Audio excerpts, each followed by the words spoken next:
सदा भावयामि गोपालबालं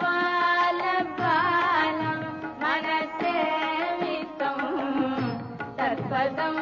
चिन्तयेयं सदा भावयामि गोपालबालं मनसेवितं तत्पदं चिन्तयेयं सदा भावयामि गोपालबालं मनसेवितं तत्पदं चिन्तयेयं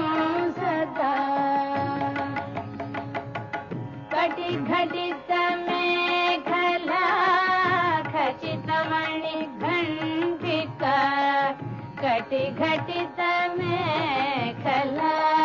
खचितमणिघण्टिका